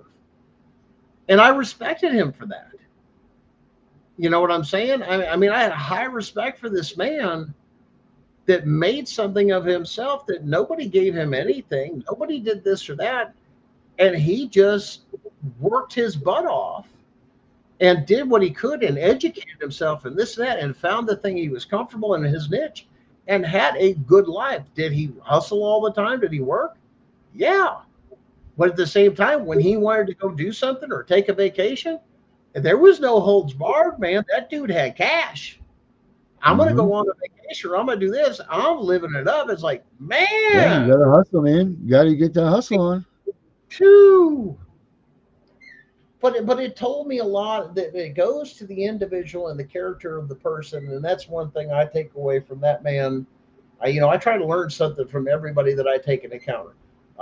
Good, bad, whatever it is. Either I learn a lesson to not do, or that. And that's the same thing I've always taught my children, that some people, exactly, we should all be doing that. We should challenge ourselves each day to learn something new, to keep our minds sharp. But that's one thing that we don't teach a lot of either, is respect.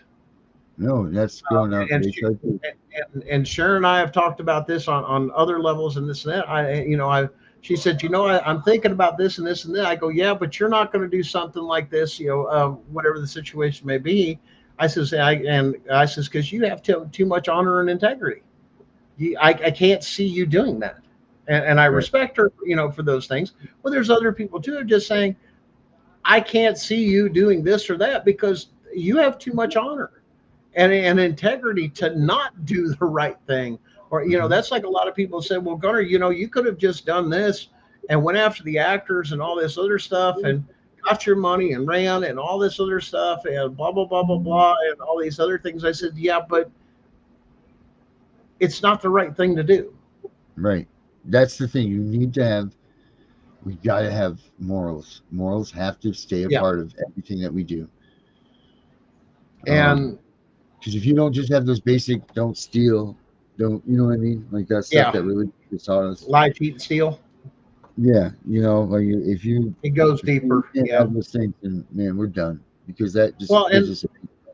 I guess that's why it bothers me so much with some of the other things that especially you and I have talked about and seen, that other people that is involved in things similar to this, that burns me so bad. Of, I've never asked for a dime. I've never asked for anything other than to other people, especially with us, Danielle, you, Tiff, Chris, Sharon, all these people that are part of all those small group, and they've done nothing but help and assist. I know some of you guys have needed help with your affidavits and this and that. And Danielle has been right there, doing her best to help you guys with your affidavits, talking to you a little bit, sharing information. Tiff, she's out there on the front lines. I mean, I think this summer she's out doing rallies almost every weekend now, getting the word out, putting that thing, doing those things out there. Darren's back, doing the same thing, a little bit of support here and there with certain things, and then a lot of the legal and the research report and this and that and the different concepts and shooting down some of the other people's, this isn't going to work, this isn't going to work, this should work, and calling it out for what it is. I mean, and just keeping everybody on the road of saying, hey, let's double check everything. And then, Chris is dealing with a lot up in, she's up in Illinois and stuff like that, where there's some mass damn corruption. I mean, oh my God. One county after another, it's like they take turns. It's like, tag, you're it. Right. And Sharon comes in, that is just the difference of all of us, that she's that soft, calming, quiet voice to recenter and focus and find some peace and heal. And amongst all this stuff, instead of, where I've seen with a lot of others, that it's just so, where's the healing? Where's the peace? Where, I hear a lot of the bitching and the moaning and this and that, but where's the true thing to where we take time out for ourselves and actually say, right, I've got to get in the right place. I've got to get in the right place for me. I've got to get in the right place for either my, my spouse or father or mother of my children. I've got to do the right thing. I have to do those things. And that goes for men and women both, that you need to get out of your fields and do the right thing. And listen, doing the right thing is probably more times than not, it's going to cost you something. But once again, that's where honor, integrity, and respect come in, that is not taught. If you're not an honorable person, I'm going to see you chicken out and not do the right thing and save your own skin. Like some of these things, hey, I just lost my kids, but hey, I'm ready to party. Who wants to go out and go out and party and go out to Vegas with my girls and have a girls' weekend? And this, that bothers me. And I can't stomach that. That's a POS person, in my opinion. You just lost your kids. The first thing you're going to do is go out and party or date or all this other stuff. I mean, it should ruin you. It should psychologically break you. And if it doesn't, there's something wrong with you psychologically, mentally, seriously. But I think just the multifacets, and I know a lot of people get upset, especially with, some of the different things. It's like, guys, we're a small team. We are not a 500 to 5,000 law firm, but right, you'll notice not one law firm has stepped up to do jack on this. Right. We have enough people that are watching and listening to us that we should have had someone step up by now.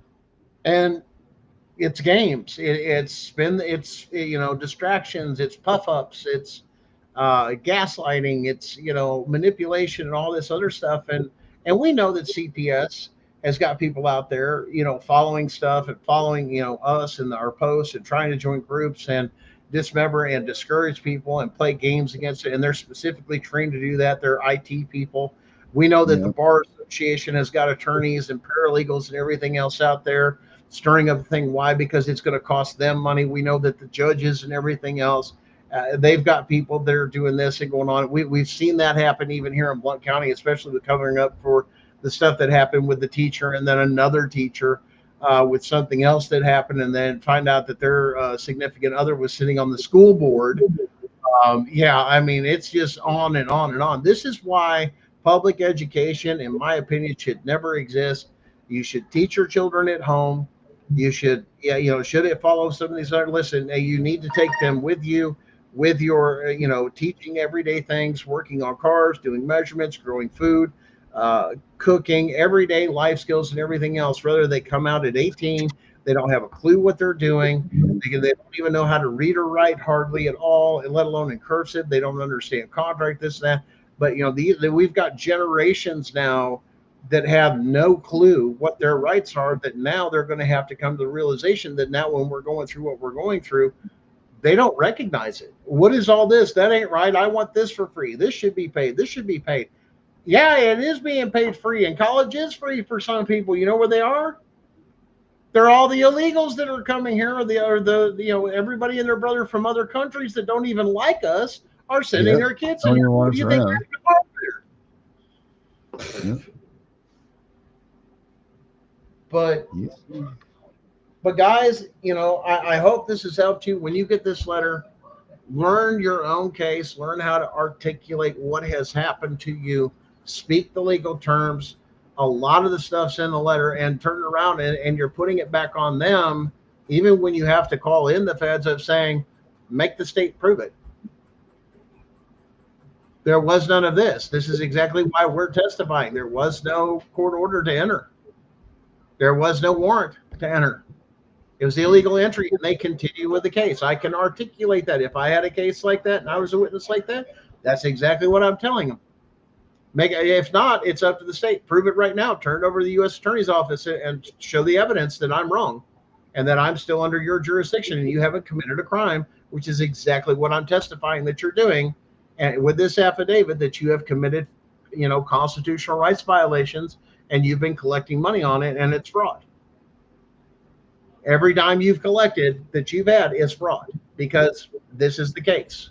Now you're going to be held accountable. This is what they fear, was this coming out.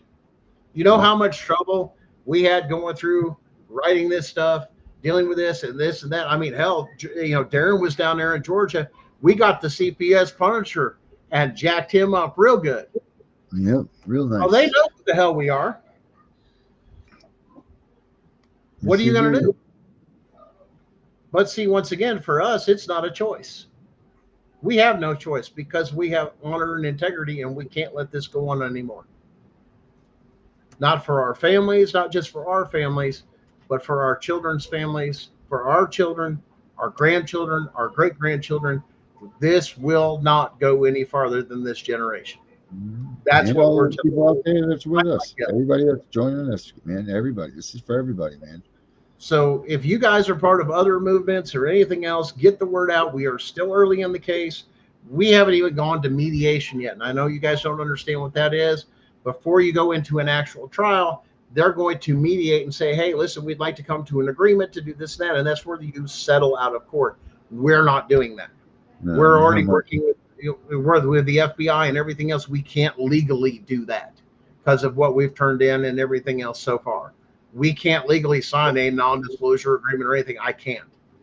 Sharon can't. Well, this has been turned over not only to the Department of Justice, U.S. Attorney's Office. It's also been turned over to the FBI. They're fully aware of what we're doing. They hear a lot of puffaluffa, a lot of hufflepuffing, I guess you'd call it, or whatever, out of a lot of other things. But the one that they're watching right now, we've got. I don't know about you, Darren, but listen, in the past 2 or 3 weeks, even longer, I've got other podcast stations, radio networks. I've got people running for governor, sheriff, all these other people, even people that are actively Senate, this and that. People watching what is going on. We've heard about what's going on all across, even out to California, Hawaii, all 50 states. They know what's going on. So does Alaska. Yep. It's not a joke. And now that this comes in and you guys start getting, and listen, guys, I want you to do me one favor. Please. One favor. When you get this stuff and you get your kids home, I don't want a video. I want you to send me a snapshot of you got your kids home with a thing of saying we did whatever else and this and that, and we got our children back. And we're so great, all this, I don't care if it says grateful or anything else. We want to show others and encourage others to continue on and fight that fight. And then you guys that do get your kids back, you guys support each other. This works not just with us. This works as we the people. Help each other with the affidavit. If you've done an affidavit and you see somebody in the comments or posts, you need help, and you've worked with a chat bot or some of these other things, and it says squirrel and other issues, this, that, help each other out getting those things in. Help them getting it, notarized, where to go, answering a few questions the best you can. This is about all of us together. But guys, when you start getting those kids home and you start putting, hey, I got my kids back. I stopped my case. I got them out of foster care, this and that, because of what we're doing and the way I articulated what I did about the specifics of my case, and make sure it was federal, told them it was federal witness tampering because you have my children and they're not in my custody and there's been no crime, right? There's all the case law and everything else you need. They're going to look at that. They're going to look at the letter and they're going to say, I hate to tell you, this is a federal outrank state. And that's exactly what you're doing, is you're saying they've stolen your kid and kidnapped your kid, and they're holding them to coerce or intimidate you and rob you and all those different things. But once again, get the emotion out of it, articulate clear and clean, and keep it simple. As they say, the KISS method. Keep it simple, stupid. That's yourself. Right. But guys, we've had an awesome time tonight. Darren, thanks again, man, for being on here and just helping us out with. Put some things up in your thing for you. Hey, look. So, you see those graphics I put up there for you? Yeah. Which ones? Yeah. I got under design. Yeah. Is it under design? Is that where it is? I don't know. I got that one, and then I got a video clip you said to put on last week that we're going to close out with, a new video clip that we have. Okay. But yeah, you've got a new video in there. That was I think it was the CPS intro you put on there, or actually, we got that music. If not, yeah, I know you're busy with a lot of that other stuff. Guys, just keep going, help each other, love on each other, encourage each other. If you're having issues, please reach out to somebody. It's not worth it. We're almost there, guys. It's time to start putting the fight to them and holding their feet to the fire and holding them accountable. It's game on now, guys. And like I said, we've got your sworn affidavit. I've looked it over. It goes to that. Once this is all notarized and signed, you will get copies of those sent out to you. Do not share those with anybody, because if somebody gets caught using that and I do not have a copy of that affidavit and you claim that, that's going to be on you, and that's going to catch you up in some charges you don't want to have. So keep it above board, keep it real, and don't forget our spinoff show, and of course my lovely wife, tomorrow night at 9 p.m. Beauty and Ashes, that deals with the psychological and mental health of everybody, including preparing for when the kids to come home. Great show. You don't want to miss it. There's a lot in there. But guys, we'll see you next week. Keep up the fight and just stay tuned to the channels. We'll have more and more. And don't forget to check out the Tip and Punisher show on Monday night at what time? 7:30? 7:15, 7:30, yeah. 7:15, 7:30. And they're going to go over the Void Ab Initio. Have a copy of that for you with the same thing else, nullifying everything. And even though they won't take it, I guarantee you a federal court knows what it is. Oh, you're fighting in a whole different level. Game up, guys. Thanks again, guys. We'll talk to you next week, and catch out our other shows. And don't forget to hit the likes and follows on YouTube, and spread the word. Yes, here we go. Not bad.